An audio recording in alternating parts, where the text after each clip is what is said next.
Showcase. Today, we are privileged to have an incredibly special guest, a scholar, an economist, an activist, a humanitarian, and a key member of the United Nations World Food Programme, the 2020 winner of the Nobel Peace Prize. Please welcome our guest today, Mr. Dipayan Bhattacharyya, Senior Program Advisor at the World Food Programme, joining us from Rome. We'll talk to him more about the work that the WFP does in the areas of food poverty and how WFP supports vulnerable women in changing their lives. Good morning, Dipayan. Welcome again. And thank you so much for joining us. And a massive, massive congratulations to you. So how does it feel to you? And has the news sunk in yet? No, not yet. Not yet. I say that, it was a huge surprise. But to be honest, I used to always wonder why WFP's contribution to peace is not acknowledged. We used to discuss internally, with our colleagues, because I have witnessed myself how food helps in bringing and maintaining peace and social cohesion. While conflict is widely acknowledged as one of the main drivers of hunger, there are many examples where hunger is also at the roots of conflict. I can give you the example of, for example, Syria, where conflict has displaced millions and millions of Syrians, either within their own country or in the neighboring country. So this is an example where conflict is the main driver of hunger. But if I give you the example of Sudan, South Sudan, to be honest, in South Sudan, hunger is one of the root causes for conflict. So you have both these two extremes, but eventually what it matters as these people, suffer for generations. They remain displaced for generations. So WFP as the frontline even agency and the largest humanitarian organization in the world is working 24/7 to ensure that peace prevails, even in the most difficult corners of the world. So we are truly humbled by this recognition, to be honest, and it gives us even more conviction to do much, much more for those people who are facing the brunt of conflict and disasters. Wow, so you have completed 21 years with WFP. So how has your journey been so far? Well, I joined WFP in 1999 after working for almost 8 years in the development sector in India. As I got exposed to the work UN does globally, it was like a dream come true when I got selected for a position in WFP's regional office for India, Nepal, Bhutan, Bangladesh, and Sri Lanka, based in New Delhi. Then I became an international civil servant in 2004 and moved to Indonesia. I was one of the first WFP staff members who was deployed to the 2004 tsunami-affected Aceh province in Indonesia.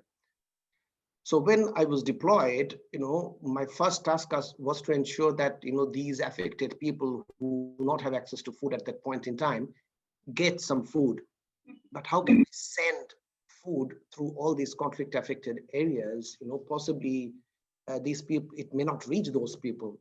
So I coordinated with the military, with the police, and I remember, I really coordinated with the government and their food department and organized 17 trucks of rice as the first consignment of food that was sent to these affected areas with the military protection.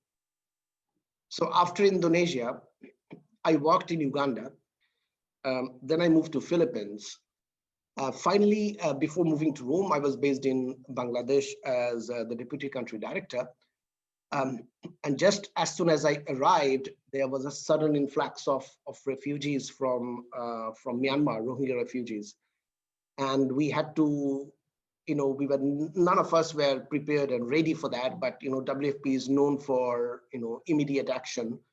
And so we were the first agency to provide food and other assistance to these affected people.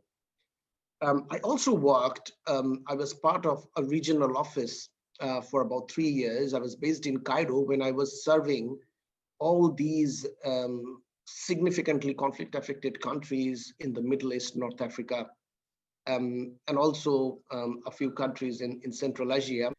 So, I supported almost 20 countries in a different kind of contexts in that region as well. But now, since last year, I have moved to the headquarters and providing mostly, I would say, normative guidance and support to our colleagues who are the frontline workers in the field. So this is how my 21 years in WFP has spanned. But I have witnessed how we have been evolving as an organization over these years. This is the most satisfying job I can say that I've been doing for the past 21 years. Wow. It must be a Herculean task for you and the entire team at WFP to carry on an enormous, work of this magnitude.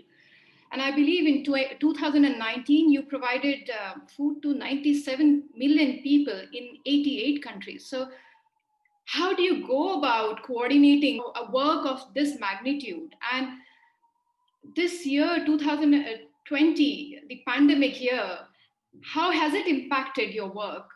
Did you see any slowdown, or did you see an uprise in the work? We've had the migrant issues in India. So did it impact your work this year?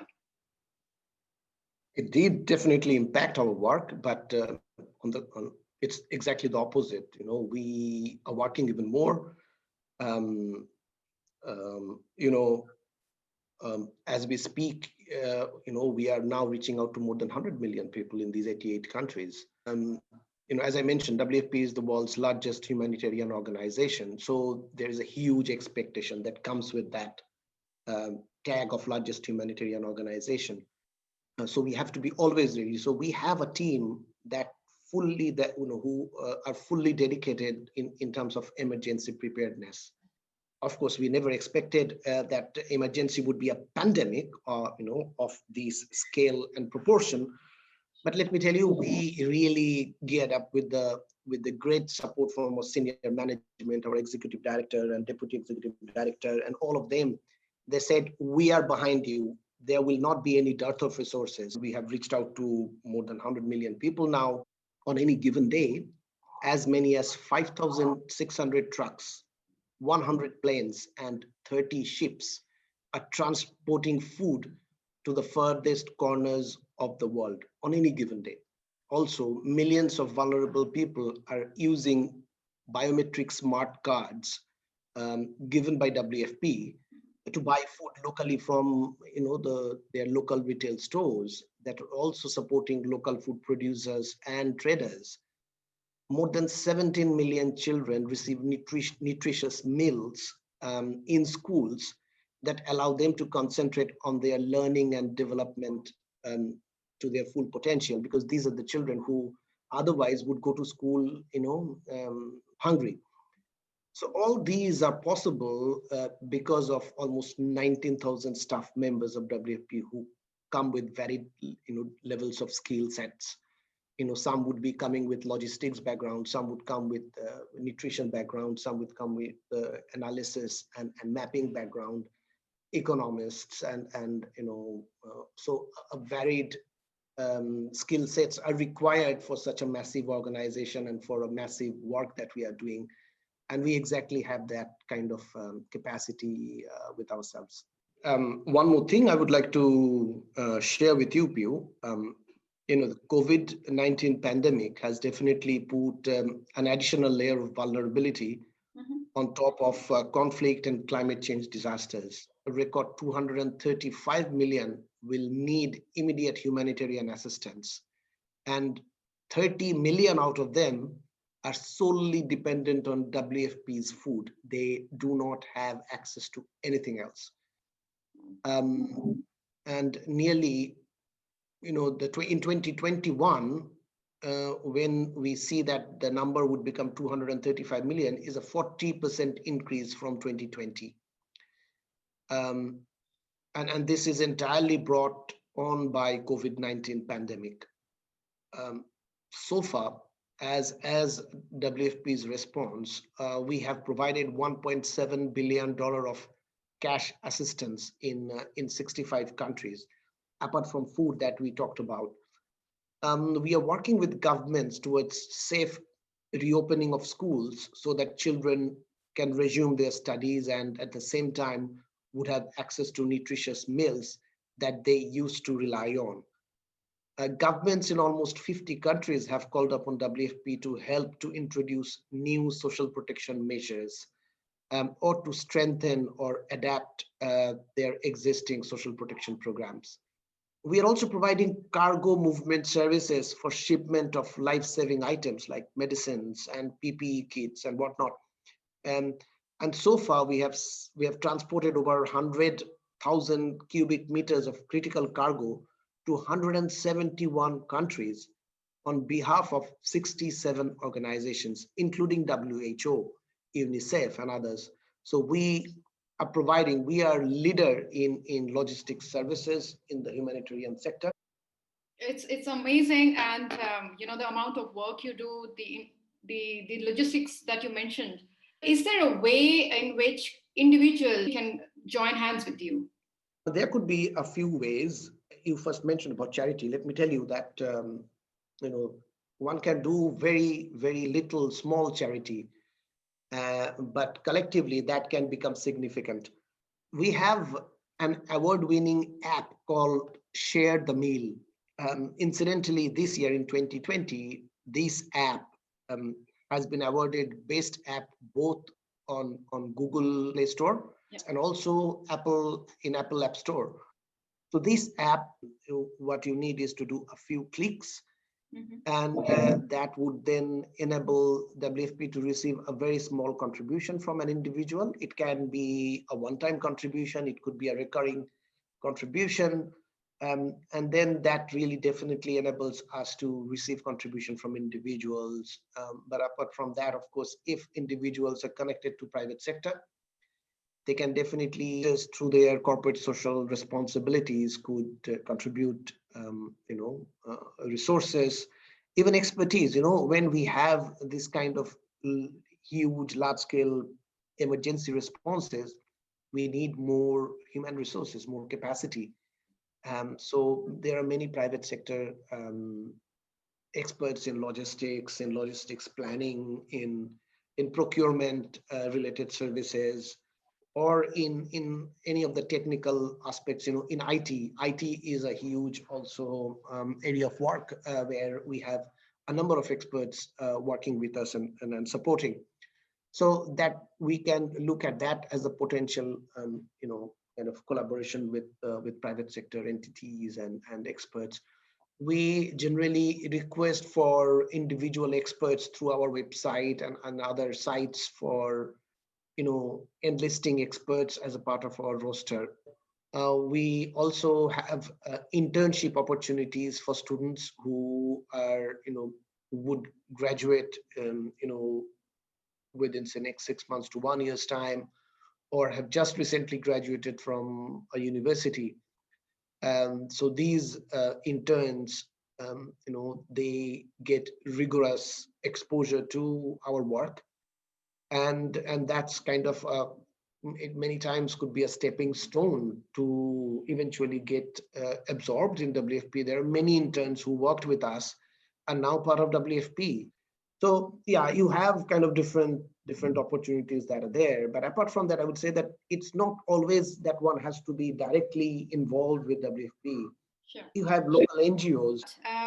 So when I think of food, I always invariably think of women, and I would like to connect your initiative at WFP to gender equality and women's empowerment. So how do you see that impacting your mission of eradicating hunger and poverty?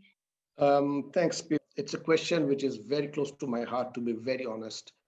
Um, WFP as an organization takes gender equality and women's empowerment very seriously. When it comes to our work in the communities, we ensure that gender equality and women empowerment are mainstreamed in every activity that we undertake in the field. Just let me give you an example from a Rohingya refugee response in Bangladesh, where I served for 2 years, and I was part of this activity. As you know, in 27, because of the sudden influx of Rohingya population from Myanmar, um, Bangladesh started hosting as much as 1 million Rohingya refugees. Um, so when we were scaling up our humanitarian response in 2017, right from the beginning, our thinking was that yes, we would provide life-saving food assistance to them, but these are kind of free food. If continuously for years they receive food this way, we are not really building their capacity, and that is something which is not desirable. So while giving that food so that they do not have to think about the food, that what they need to eat, we also simultaneously start building their skills and capacities and engage them in community work in their neighborhood. Um, so what we actually did was that we thought, okay, generally we would definitely first start working with men, but you have 50% of the population, refugee population, who also could contribute, both economically and socially, if we really bring them to the front. So we started a program, a project called Self-Reliance for Women, Refugee Women.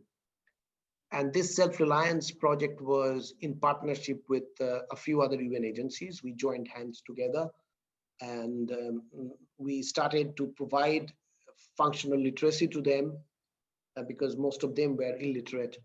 So you start with functional literacy. You tell them, how to run a home more effectively and efficiently. You give them orientation on childcare, nutrition, etc. And then gradually you start giving them some livelihood skills, tailoring or handicraft making. Um, and some of the women are also now doing mobile repair work. We provided training to them on mobile repair. So there are different kind of skill sets now they have. So now, because of pandemic, what we have started doing is that some of these women are also making masks, and then we buy back those masks and then distribute it elsewhere. Many of these women are also now getting training on producing, hygiene kits, like sanitary pads. So these are the various kind of trainings we provide. We link them to the market, and there are buyers who would come and buy from them. But at the same time, I must say that it's not just refugee women. We also have a significant program for Bangladeshi women who live in near the camps, because if they see that we are only providing support to the refugees, they would not be happy, and that can really create more social discord than social cohesion and harmony. And the women there are also getting different kinds of training, cash support, and then whatever they produce, they bring to these farmers markets organized within these refugee camps and sell their produce. There are retail shops within these camps, and then these retail shops also bring some of these produce from Bangladeshi women to their stores in the camps. So this is kind of a vibrant economy. Local economy is created by WFP, and of course not just WFP alone, other partners as well, and that really helps. So and then when we organize these kind of farmers markets and local markets on specific days within the camp, there is a greater interaction between the two communities. They start appreciating and learning about each other, because otherwise, there could be animosity. Why these people are occupying our land? Why they are cutting our forests? So we have comprehensive plans, and everywhere, women's empowerment, gender equality, and ensuring that women are socially and economically um, are able to actively participate in any humanitarian and development work is core to our every action that we do. The amount of information that I got about the work that WFP does is, by talking to you, is really immense. And, how you're impacting the basic social unit from family onwards and upwards into impacting a country and various nations, conflict affected areas. It's huge. And I feel it's the Nobel Peace Prize is, you are truly deserving of it. So thank you so much for taking your time out to talk to us, Dipayan. And I wish you and your family a safe and happy holidays. Hope you get to spend some quality time with your family in the upcoming holiday season. That's it from us at Leaders Today, folks. Stay safe. See you in 2021. And bye for Thank now. you.